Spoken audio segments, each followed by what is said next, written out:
Deep in the Milky Way galaxy, something terrible was happening. On a peaceful world called Katara, millions of innocent aliens lived simple lives. They were traders, farmers, and families. They had never hurt anyone. They had no weapons of war, but on that dark day, death came from the stars. The attack ships appeared without warning. They were black as space itself, with red lights that looked like angry eyes. The peaceful Keterans had no chance to fight. Their small ships were destroyed in minutes. Their cities burned from orbit. As their world died around them, the Katarans sent out one last desperate message into the void of space. "Help us." The message said, "We are dying. Our children are crying. Please, someone, anyone, help us." The signal was weak. It would take months to reach other worlds. The Katarans knew they might all be dead before help could come. But they sent it anyway, hoping against hope that someone, somewhere, would care. The message reached the Zephyrian Empire first. The Zephyrians were proud warriors with golden armor and mighty fleets. Their leader, Admiral Zex, looked at the distress call on his screen. "Katara is 50,000 light-years away," he said, his voice cold. "Too far, too dangerous. We have our own problems." He deleted the message. Next, the signal reached the Crystal Coalition.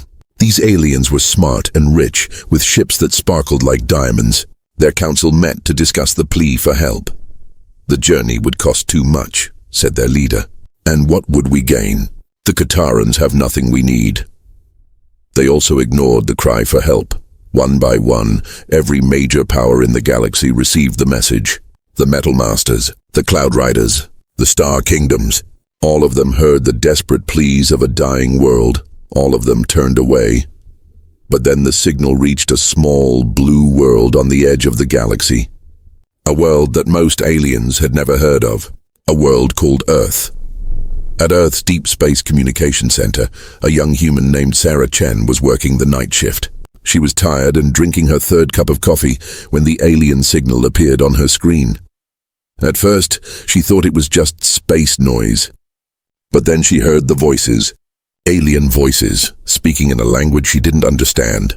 But she didn't need to understand the words. The fear and pain in those voices was clear. Sarah's hands shook as she recorded the message. She had never heard anything so sad, so desperate. These beings were dying, and they were asking for help. She immediately called her supervisor. Within an hour, the message was being studied by Earth's best scientists and language experts. Within a day, they had translated it.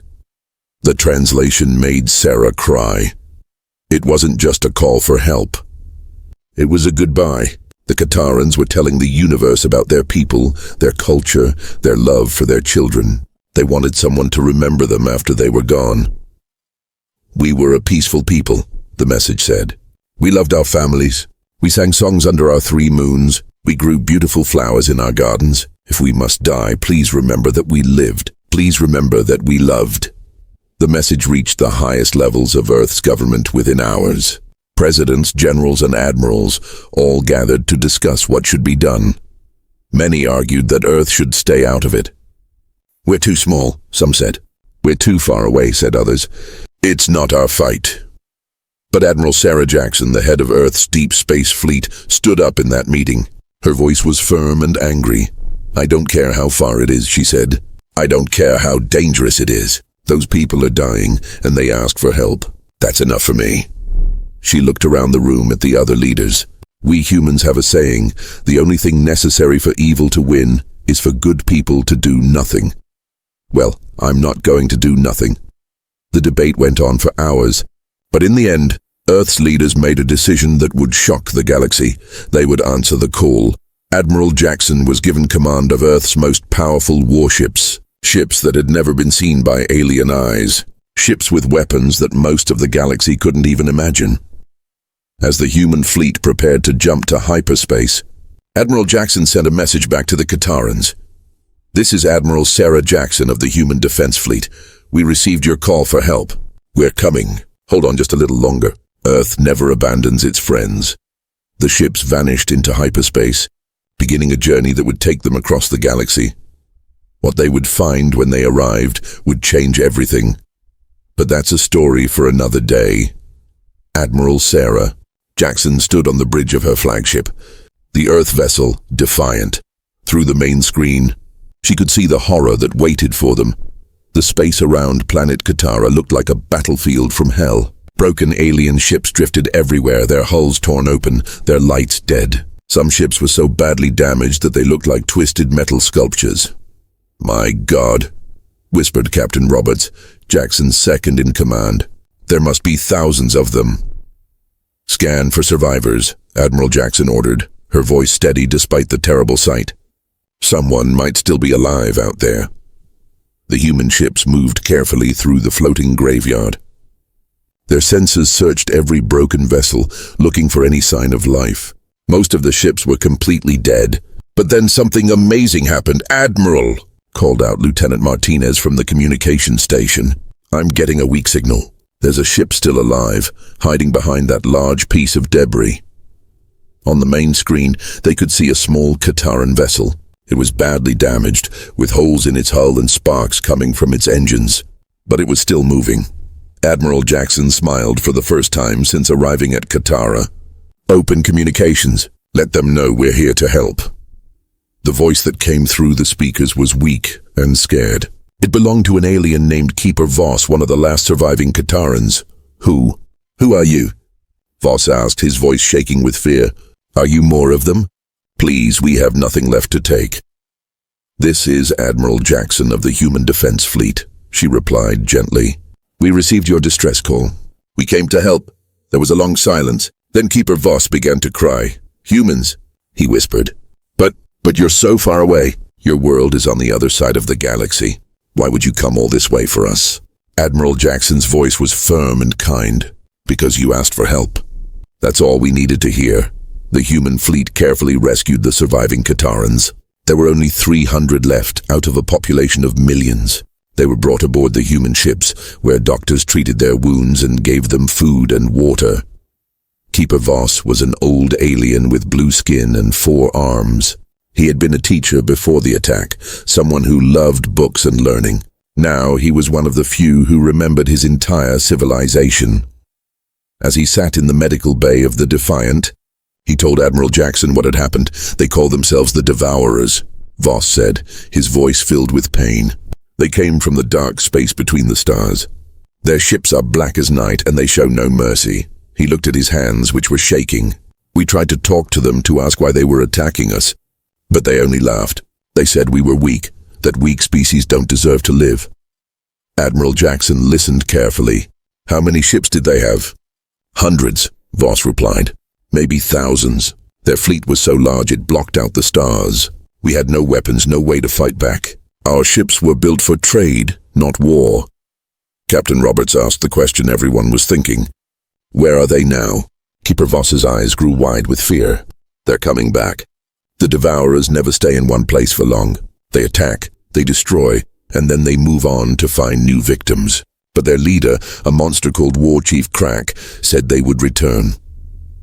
He grabbed Admiral Jackson's arm with one of his 4 hands. "You have to leave," he begged. "Your ships are brave and strong, but the Devourers are like nothing you've ever seen. They have been destroying worlds for 1,000 years. They will kill you too." Admiral Jackson looked at the frightened alien. Then she looked at her crew, who were all watching her carefully. She knew what they were thinking. The smart thing to do would be to take the survivors to safety and leave. The Devourers sounded too dangerous to fight, but Sarah Jackson had not become an admiral by running away from bullies. She stood up and walked to the main communication system. With a push of a button, her voice was heard throughout the entire human fleet. "This is Admiral Jackson speaking to all ships," she said. "I know what you're all thinking. The smart thing would be to leave, to take the survivors and go home." She paused, looking out at the graveyard of ships around them. "But we didn't come all this way to run from a fight. These people asked for our help. They trusted us enough to send their cry across 50,000 light-years of space, and we're not going to let them down." Her voice grew stronger, more determined. "The Devourers think they can destroy anyone they want. They think that being strong gives them the right to hurt the innocent. Well, they're about to learn something about humans." On every human ship, crews stopped what they were doing to listen to their admiral. "We don't start fights," Jackson continued, "but we finish them. And we never, ever abandon our friends. Keeper Voss stared at the human admiral in amazement. But you don't understand, he whispered. They're coming back with their entire fleet. There will be thousands of them. Admiral Jackson looked at him and smiled. It was not a kind smile. It was the smile of a predator who had just found her prey. Good, she said. Let them come. She turned to Captain Roberts. Send word to the fleet. We're staying. And when those devourers show up, we're going to show them what happens when you hurt our friends. As the human ships took defensive positions around planet Katara, Keeper Voss watched in wonder. These humans had traveled across the galaxy to help people they had never met. Now they were preparing to fight an enemy that had destroyed 1,000 worlds. Either the humans were the bravest species in the galaxy, or they were completely insane. Maybe, Voss thought, they were both. In the darkness of space, warning sensors began to beep. Long-range scanners were detecting something approaching from the outer system. The Devourers were coming back, and this time, they would find Earth's warships waiting for them. War Chief Crack stood on the bridge of his massive warship, the Soul Crusher. He was a giant alien with black armor and red eyes that glowed like fire. Scars covered his face from 100 battles. He had never known defeat. Around him, hundreds of Devourer ships dropped out of hyperspace. They were dark and ugly, built only for destruction. Each ship carried enough weapons to destroy a city. Report, Crack growled to his second-in-command, a smaller alien called Vex. The Keteran system is ahead. War Chief, Vex replied, checking his instruments. But there's something strange. Our sensors show unknown ships in the area. Crack laughed, a sound like breaking glass. More prey has come to die with the Keterans. How thoughtful of them. On his main screen he could see the human fleet. 12 ships, small compared to his massive fleet. They looked different from any ships he had seen before. They were sleek and silver, with no extra decorations. Built for one purpose, war. Only 12 ships? Crack asked, his voice full of amusement. Are they serious? We have 300 warships. This will be over in minutes. But something bothered him. The human ships weren't running away. Every other species fled when they saw the Devourer fleet. These strange ships were actually moving toward them. Open communications, Crack ordered. I want to mock them before I destroy them. On the bridge of the Defiant, Admiral Jackson watched the enemy fleet approach. She had faced many battles in her career, but never against odds like this. 300 ships against 12. Most commanders would call it suicide. Jackson called it Tuesday. Admiral, Captain Roberts said quietly, are you sure about this? We could still escape with the survivors. Jackson looked at her old friend and smiled. Bob, do you remember why we joined the space fleet? To explore strange new worlds and seek out new life, he replied, quoting their academy motto. That's right, Jackson said. And part of seeking out new life is protecting it from bullies like these. The communication system crackled to life. War Chief Crack's ugly face appeared on the screen. Unknown ships, Crack snarled. I am War Chief Crack of the Devourers. You have entered our hunting grounds. Surrender now, and we will make your deaths quick. Admiral Jackson stood up slowly. When she spoke, her voice was calm and cold. This is Admiral Sarah Jackson of the Human Defense Fleet. You are the ones who destroyed the Kataran world and murdered millions of innocent people. Crack laughed. Guilty as charged human. They were weak. Weak species don't deserve to live. Soon you will join them in death. Jackson's eyes grew hard. I have a message for you, War Chief. We humans have a saying, pick on someone your own size. She paused, letting her words sink in. Congratulations. You just did. The communication ended with Crack staring at the blank screen in confusion. Keeper Voss watched from the medical bay as the human crew prepared for battle. He had seen many species fight the Devourers over the years. They all fought the same way, desperately, fearfully, knowing they would lose. But the humans were different. They moved with confidence, like predators preparing to hunt. Their weapons officer, Lieutenant Chen, was actually humming a tune as she powered up the ship's guns. Aren't you afraid? Voss asked her. Lieutenant Chen looked at him and grinned. Afraid? Sir, we've been waiting our whole careers for a fight like this. She turned back to her controls. The Devourers have never fought humans before. They don't know what we're capable of. What are you capable of? Voss whispered. Chen's grin grew wider. We learned war from each other for thousands of years. We know every trick, every strategy, every way to turn a disadvantage into victory. She pressed a button, and the ship's weapons came online. And we really don't like bullies. War Chief Crack watched the human ships with growing confusion. Instead of forming a defensive line, they were spreading out in a strange pattern. Some ships were moving above his fleet, others below.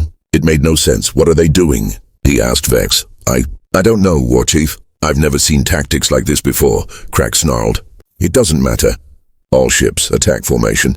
We'll crush them with our superior numbers. The Devourer fleet moved forward like a massive wave of destruction. Their weapons powered up, ready to tear the human ships apart. But Admiral Jackson was ready for them. All ships, she said calmly into her communicator. Execute Plan Wolfpack. The human ships suddenly came alive. What had looked like a random formation was actually a carefully planned trap. The Devourers found themselves surrounded on all sides. Now, Jackson shouted. The human ships opened fire. What happened next shocked everyone who saw it. The human weapons were like nothing in the galaxy. Instead of simple energy beams, they fired smart missiles that could think for themselves. Instead of basic shields, their ships had armor that could repair itself.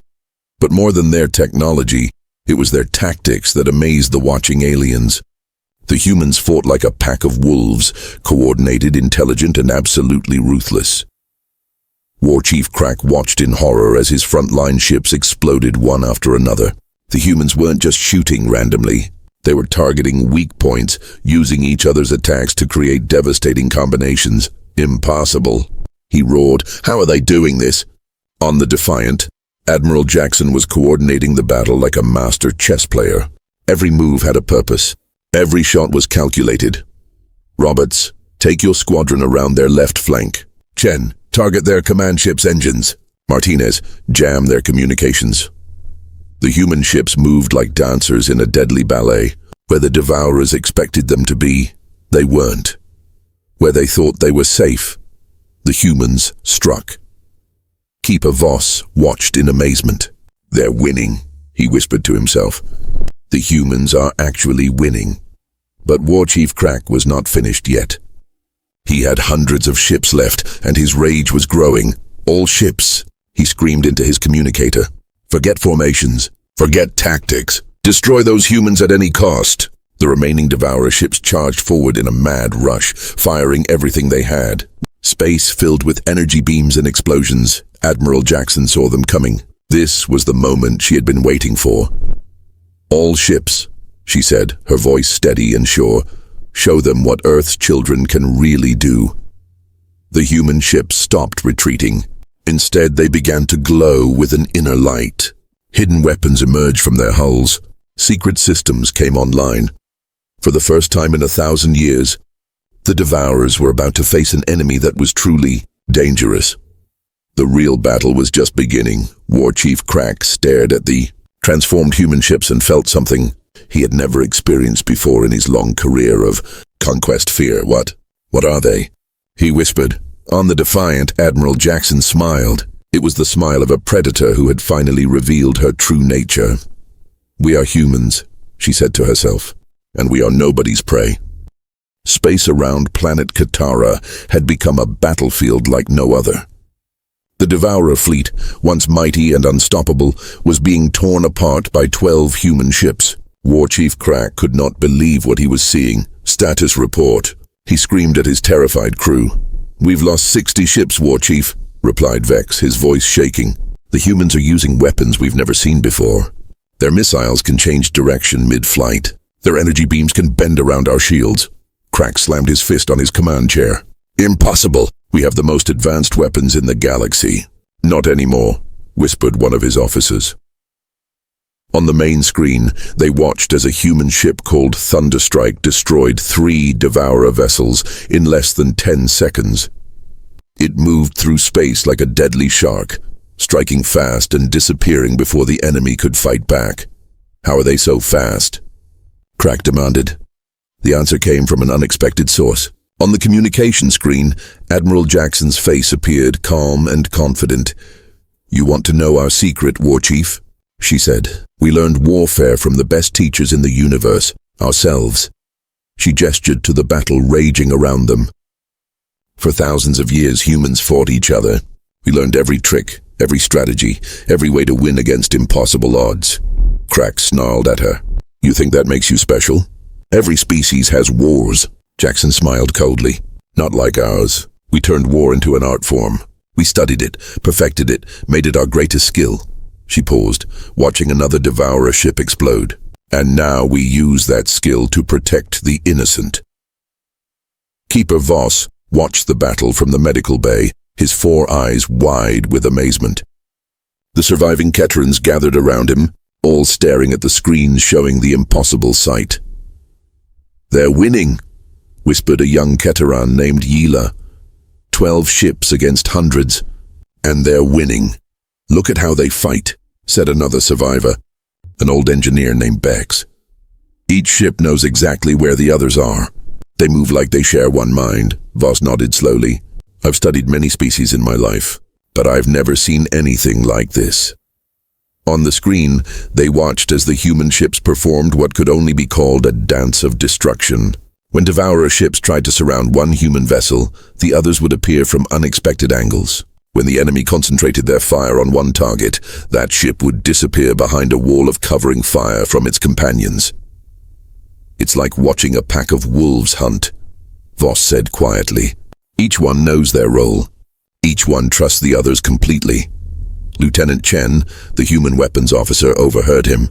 "That's exactly right, sir," she said with pride. "We call it pack tactics. We learned it from studying Earth's greatest predators." She pointed to the screen where Captain Roberts' ship was leading 5 Devourer vessels into a trap.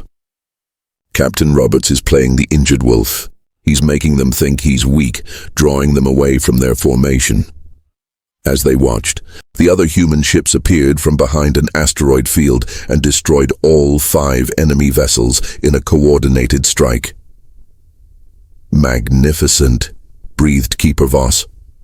War Chief Crack was no longer confident. His fleet was being destroyed piece by piece, and nothing he did seemed to work. Every time he tried a new strategy, the humans were ready for it. "They're reading our moves before we make them," shouted his tactical officer. "How is that possible?" Crack demanded. The answer came from his own analysis computer. "War Chief," said the mechanical voice, "the humans appear to be using psychological warfare. They are predicting our actions based on our behavior patterns." Crack stared at the screen. "Explain." "They have studied how aggressive species think and fight. They know that when cornered we will attack directly. When outnumbered, we will try to overwhelm with force. They are using our own instincts against us." For the first time in his long career, War Chief Crack felt helpless. He was facing an enemy that understood him better than he understood himself. "All ships," he roared into his communicator. "Retreat to safe distance. We need to regroup." But Admiral Jackson was not going to let them escape so easily. "All human vessels," her voice echoed across the fleet. "They're trying to run. Don't let them." The human ships changed formation instantly. They spread out in a wide net, cutting off every escape route. The Devourers found themselves trapped in a cage of death. Captain Roberts, commanding the ship Liberty, spoke to his crew as they pursued a group of fleeing Devourer vessels. "Remember, people," he said calmly, "these are the same aliens who destroyed an entire world. They showed no mercy to innocent families. They laughed at the suffering of children." His voice grew harder. "Well, now it's their turn to be afraid." The Liberty's weapons fired with deadly precision. Each shot was calculated, each target chosen carefully. There was no wasted effort, no random shooting. Every action had a purpose. On another human ship, the Valiant, Captain Maria Santos was coordinating with 2 other vessels to surround a large group of enemy ships. "This is how we do it on Earth," she told her crew. "We don't just win battles, we win them so completely that our enemies never want to fight us again." The 3 ships moved in perfect harmony, their attacks timed to the second. The trapped Devourer vessels tried to fight back, but it was like trying to stop a hurricane with a paper fan. Keeper Voss watched it all and finally understood something important about humans. They weren't just better fighters than other species. They were completely different. They don't fight like other aliens, he said to himself. Other species fight to win. Humans fight to end the war. On the bridge of the Soul Crusher, War Chief Crack faced the worst moment of his life. Half his fleet was destroyed. The other half was scattered and running in panic. His communications were jammed. His weapons were damaged. And through it all, the 12 human ships continued their deadly work with the patience of professional soldiers. "War Chief," said Vex, his voice barely a whisper, "what are your orders?" Crack looked at the tactical display showing his remaining ships. 200 vessels, still outnumbering the humans by more than 15 to 1. But numbers meant nothing against an enemy that fought like this. For the first time in 1,000 years of conquest, War Chief Crack considered surrender. But his pride would not let him. He was the terror of 100 worlds. He was the nightmare that made entire species flee in panic. He would not be defeated by 12 ships from an unknown world. All remaining vessels, he growled into his communicator. Final attack formation. We end this now. The surviving Devourer ships gathered around the Soul Crusher like wounded animals, seeking protection from their pack leader.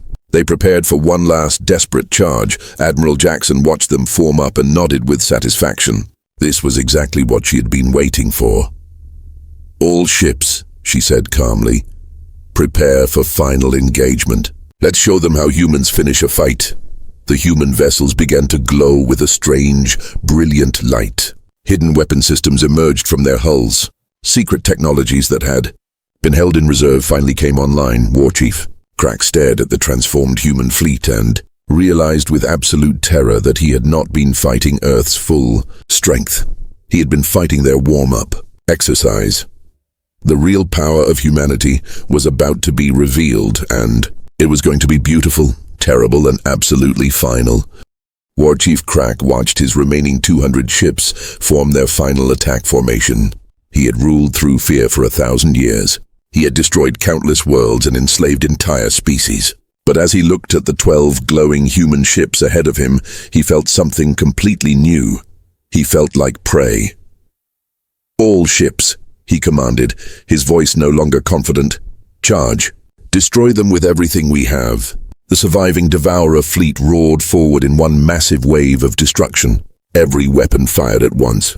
The space between the fleets lit up like a deadly fireworks show, but the humans were ready. "Execute Protocol Omega," Admiral Jackson said calmly into her communicator. What happened next would be talked about in the galaxy for 1,000 years. The human ships suddenly split apart like opening flowers. But they didn't scatter randomly. Each ship moved to an exact position, creating a perfect three-dimensional formation around the charging Devourer fleet. "Impossible," whispered Crack. "They're surrounding us completely." Captain Roberts, aboard the Liberty, spoke to his crew as they took their position.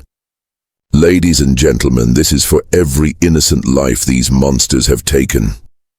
The human ships opened fire simultaneously, but these were not the weapons they had used before. These were the secret systems that Earth had built but hoped never to use. Weapons of such power that they could crack planets and boil oceans. The first salvo destroyed 50 Devourer ships instantly. Keeper Voss watched from the medical bay as space erupted in brilliant explosions. The surviving Keterans gathered around him, their eyes wide with amazement and terror. "The humans," whispered young Yila. "They're like gods of war." "No," said Voss quietly. "They're something more dangerous than gods. They're protectors who have been pushed too far." On the screen, they watched as the human formation began to rotate slowly around the trapped Devourer fleet. Each rotation brought another devastating attack. The enemy ships were being destroyed with mathematical precision, but it wasn't just the power of the weapons that amazed Voss. It was the way the humans fought. There was no anger, no hatred, no revenge in their movements. They fought with the cold efficiency of surgeons removing a cancer. "They're not enjoying this," Voss realized. "They're doing what needs to be done." Lieutenant Chen, who was monitoring the battle from her station, nodded. "We don't fight because we love war, sir. We fight because we love peace." She gestured to the screen where another group of Devourer ships was being systematically destroyed. And sometimes the only way to protect peace is to be really, really good at war. Warchief Crack's flagship, the Soul Crusher, shook as human weapons tore through its armor. Half his fleet was already destroyed, and the rest were trapped with no escape. Status report. He screamed at his terrified crew, shields failing, weapons offline, engine damage critical. Shouted his officers. Crack looked at the tactical display and saw his doom approaching. The human ships were closing in for the final kill. In minutes, his 1,000-year reign of terror would be over. But then something unexpected happened. Admiral Jackson's voice came through the communication system. Warchief Crack, this is your final warning. Surrender now or be destroyed. Crack stared at the screen in confusion. Surrender? You're offering me surrender? I'm offering you a choice, Jackson replied, her voice steady and cold. You can die here with your fleet, or you can live to carry a message to the rest of the galaxy. For a moment, Crack considered fighting to the death. It would be an honorable end for a warrior, but then he looked around his bridge at his terrified crew and made a decision that surprised everyone, including himself. I surrender, he said, the words tasting like poison in his mouth. The human weapons stopped firing. The remaining Devourer ships, only 30 out of the original 300, drifted helplessly in space. Admiral Jackson stood on the bridge of the Defiant as the enemy ships were taken into custody. Captain Roberts approached her with a question that had been bothering him. Admiral, he said quietly, why did you offer him surrender? After everything he's done? Jackson looked out at the floating debris of the destroyed fleet. Because, Bob, we're not like them. We don't kill for pleasure or revenge. We kill when we have to protect the innocent. She turned to face him. And because I want him alive to deliver a message. 20 minutes later, War Chief Crack found himself standing in the cargo bay of the Defiant, surrounded by human marines. He had expected to be tortured or executed. Instead, Admiral Jackson walked up to him with something he had never seen before in his victim's eyes. Pity. You're pathetic, she said simply. A bully who picked on those weaker than himself. But bullies are cowards, and cowards can be useful. She gestured to the viewing port, where the wreckage of his fleet floated in space. You're going to take your remaining ships and leave this system. You're going to travel to every corner of the galaxy, and you're going to tell everyone what happened here today. Crack's pride flared. I will tell them nothing. Jackson smiled, and it was not a pleasant smile. Oh, you'll tell them, because if you don't, we'll find you, and next time there won't be any surrender offered. She leaned closer to him. You see, Crack, you made a mistake. You thought the galaxy was full of prey and predators, but you were wrong. Her voice dropped to a whisper. The galaxy is full of prey, predators, and protectors, and you just met the protectors. 1 hour later, the surviving Devourer ships limped away from the Katara system. Warchief Crack sat in his damaged command chair, staring at the stars ahead. His 1,000-year reign of terror was over, but Admiral Jackson's plan was just beginning. Over the following months, Crack's story spread across the galaxy like wildfire. The tale of 12 human ships destroying a fleet of 300 became legend. But more than the story of their victory, it was the message that traveled from world to world. Earth protects the innocent. Earth never abandons its friends. Earth never forgives those who hurt the helpless. Soon, alien species from across the galaxy began sending messages to Earth.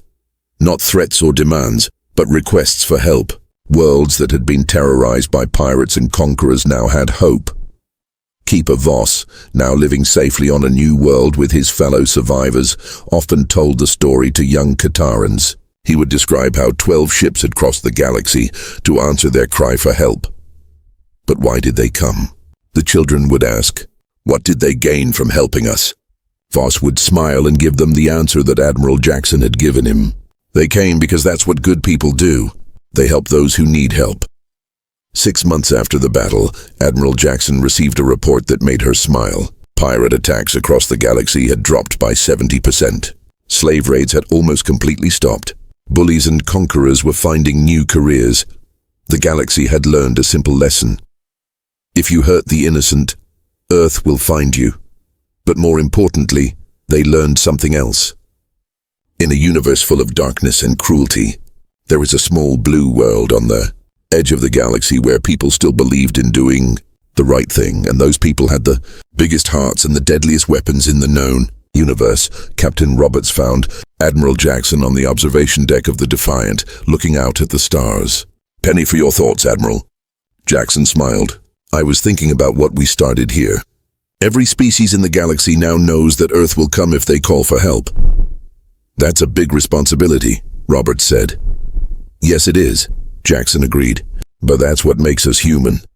We don't run from responsibility. We embrace it." She pointed to a distant star. "Out there, someone might be calling for help right now. And when they do, we'll be ready." In the depths of space, a new message was being broadcast on all frequencies. Not a cry for help this time, but a promise of hope. "This is Earth," the message said. "If you are in danger, if you are oppressed, if you need a friend, we are here. Send us your signal, and we will answer. Because that's what friends do." The message traveled across the galaxy, carrying with it the most powerful force in the universe: hope. And somewhere in the darkness between the stars, that hope was already being answered.